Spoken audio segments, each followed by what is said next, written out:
concise with your answers. You don't want to go on and on about something because you will lose the interviewer very quickly. And definitely maintain a positive tone because that's going to convey interest in the position.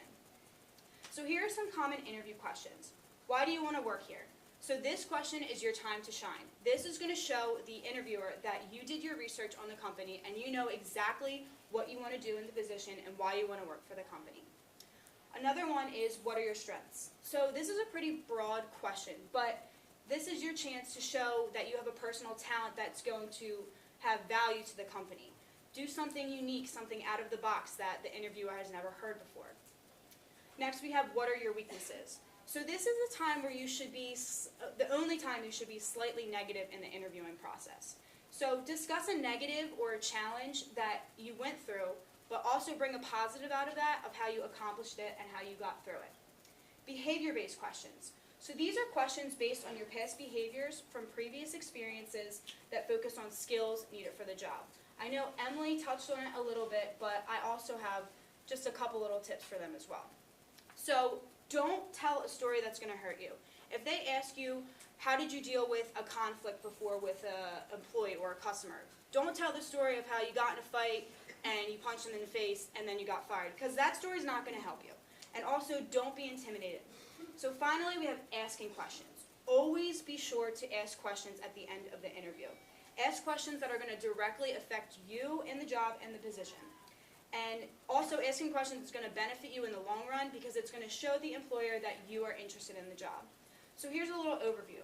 Make a good first impression, have positive body language, speak clearly and loud, keep calm while answering questions, and always have questions to ask at the end. Now Caitlin's going to talk about dress. I'm going to talk about interview attire. You always want to keep it conservative, which is always best.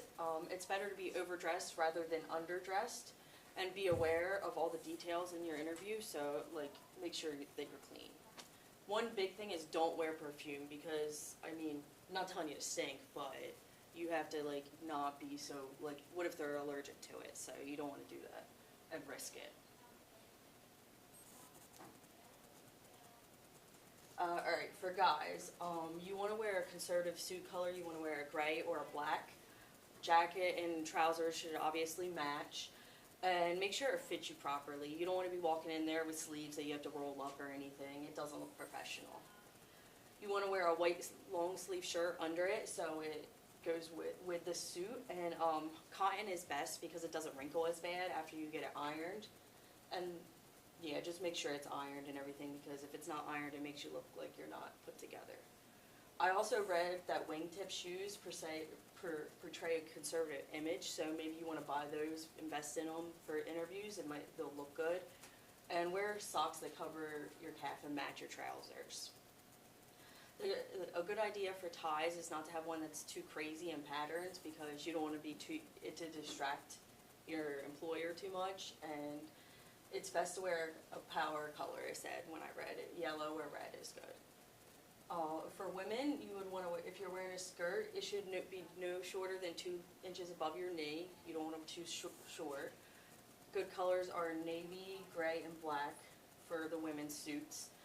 And then if you're not going to wear the suit, the next best thing is a dress. But the best, you would want to wear a suit. And always wear conservative colors. And try to go light on the makeup, not too much eyeliner or anything. Shoes should be darker than your clothes that you're wearing, and the shoes should be at least a 1-inch heel. You don't want to go in there wearing flats. And try and keep your accessories to a minimum. You don't want to wear too many bracelets or jewelry. And if you're going in there, you don't want to take a purse and a briefcase. You're going to be fumbling too much. You want to choose between the two. And with your pantyhose, make sure that they match your skin tone, because you don't want to be wearing black pantyhose. And make sure your hair is kept away from your face so they can focus on you. You want to keep it conservative, like I said. And be aware of details such as your nail polish and shining your shoes. You don't want to go in there with half your nails painted and bit off. They would look not good. And the outfit, it is a uniform, so treat it like that. You always want to have a good posture to go with your nice attire. Give a firm handshake when you meet them. Lean forward when you're listening to the questions, and make sure you keep the eye contact. You also want to speak confidently, like Brie was talking about, and speak clearly, and project your voice so that you are certain that you're being heard. You don't want to be misunderstood during the interview. My personal experience, I interviewed with TD Bank, and I knew that their colors were purple and green. So when I went for the interview, I made sure to wear a dress that was purple and green. And my manager was the one interviewing me, and he realized that, and he really liked it, and I got the job. So you want to research the company and get whatever heads up you can get. So now I'm going to introduce Victoria. Hi guys. I'm going to be talking about the process after the interview. So after your interview is done, congratulations, the stress is kind of relieved, but the process doesn't end there. You still have a lot of things to do that will help you stand out when they're going through the different candidates and what will be the best to put you forward with the best perspective. And it's also important to know the difference between being persistent and being bothersome to the company. So while the interview is wrapping up, you want to make sure that you express your interest one more time and be very persistent in your desire for the position. You want to ask about what you're expecting for the follow-up, how long you should wait to hear. And then the most important thing you can do after you leave the room is write a thank you letter. And this can be either an email or a handwritten note, and a handwritten note is more personal and more accepted. So you want to send this within 24 hours of the interview. Okay, so about the thank you note should show appreciation for this company's outreach to you and for the opportunity they've given you. You want to reiterate the interest in the company, and you want to remind your employer of all your qualifications and your strengths and your desire for the position one more time, and why you'd be a great asset for the company. This is a quick sample, I know you guys can't read it, but that's what it looks like. You want it to make it very formal, and so you want to follow up with any additional information that you might have from the interview. You want to show your respect by using really proper grammar and use proper manners as well. So this is a nice time where you can also include unanswered questions from the interview that maybe you had like a less than stellar response to something, and you can use this to modify or address again anything that you left unanswered or you felt like you could have gone forward and amplified on. This is also a great time to provide support. So you want to show examples of your previous relevant work. So like your portfolio, you can attach 1 or 2 examples that you think is relevant to the job. And this could be a great way to be like, put you apart from other candidates. Be like, I've done something like this before. This is why I'd be a great asset for your company. You might want to reference something too. So to show your expertise in the field, you could be like, something that was talked about in the interview, you could research an article or a book recommendation and let the employer know that you did pay attention in the interview, and it would show that you really desired this position and you really appreciate the opportunity. So after the interview, the hardest part could be waiting. It could be 2 weeks at the time and you're very stressed out and you don't know if you're going to hear anything. But this is a really great time to know if you know anyone, to have them contact a hiring manager and they'll put in a good word for you. And you also want to follow instructions. If they tell you to wait 2 weeks, wait 2 weeks. If they tell you to contact you, they'll contact you. Don't contact them. So don't be a stalker. And you should call the recruiting or hiring manager to follow up at their recommended time, like I said. This is also a great time where you can prepare. So say you want to prepare for the next interview. You don't know if you have the next interview yet, but it's a great way to prepare and be set up, and for when they call you and say you only have a 2 days notice, you're ready. It's also a great time to know if you didn't get the position, you should prepare for another interview at a different company. And then if you receive the job offer, congratulations. You had a great time and you went through all the after process and it went well. And if you receive additional interview, you prepared, so now you're ready for the additional interview. And if you didn't, you're prepared for another interview and you're ready to apply somewhere else. So here's a little personal about me. I work at ETS and my brother works there, and I had an interview for an administrative assistant position. And after my interview, I sent a thank you note, and I was also able to talk to him, and he talked to a hiring manager, and he put in a good word, like I said earlier, and I ended up getting a position. And this summer, I also worked at Rowan University, and I worked at the HR department, and after my interview, I sent in a thank you letter as well. And during my first day of the job, they said that really put me apart because all the other candidates did not send a thank you letter. Okay, and now it's going to be just all right. There's a quick overview again. A thank you note is very important. It's the best thing you can do to stand you apart. And you want to watch your line between being appropriate or being annoying. And you want to remind your employer of your qualifications and your appreciation for their time. Here's Sarah. To sum it all up, interview, as we learned, is a formal meeting in which one or more people consult or question or evaluate another person, and the purpose is to verify that the candidate is the right fit for the position. There is 4 types: screening interview. It's basically a phone interview to see if the candidate is suitable for the position. and also behavioral and traditional interviews, as Kirsty said.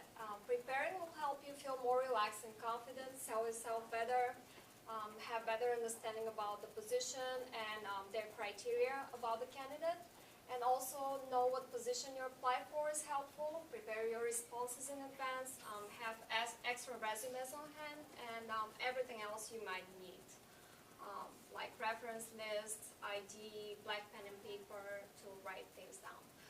Here's a little checklist. Arrive 15 minutes early, dress appropriately, know the interviewer's name and their pronunciation. Greet them with a warm greeting and handshake. Promptness is very important. Be on time. Greet each person with respect and professionalism. Maintain positive attitude and listen carefully. Be honest. The first words you speak count.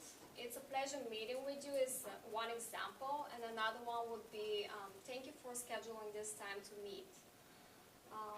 People who walk 10% faster are usually perceived to do a better job.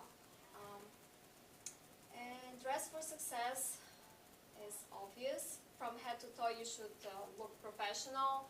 Your hair, your accessories should match with your personality. Also keep it conservative. Don't wear cologne or perfume as was mentioned earlier. Be aware of all the details, the shine of your shoes, nail polish, and etc. Handling negatives or objections. Always be positive, never complain, recognize stereotypes and biases. Stress your strengths, use examples that show your reasons and motivations, and always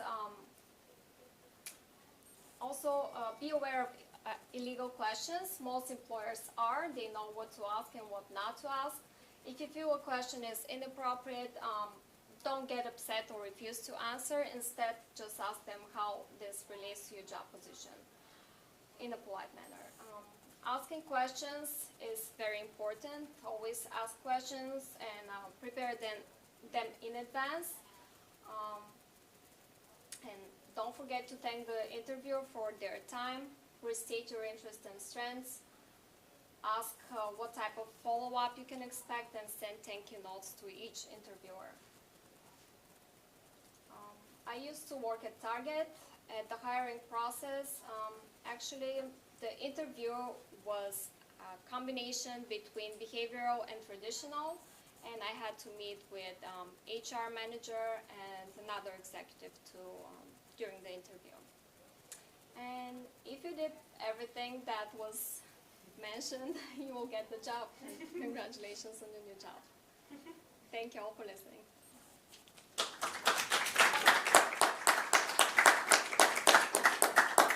All right. Very good. Very, very, very good. What did y'all learn when you were preparing for this that you would like to share with the next groups?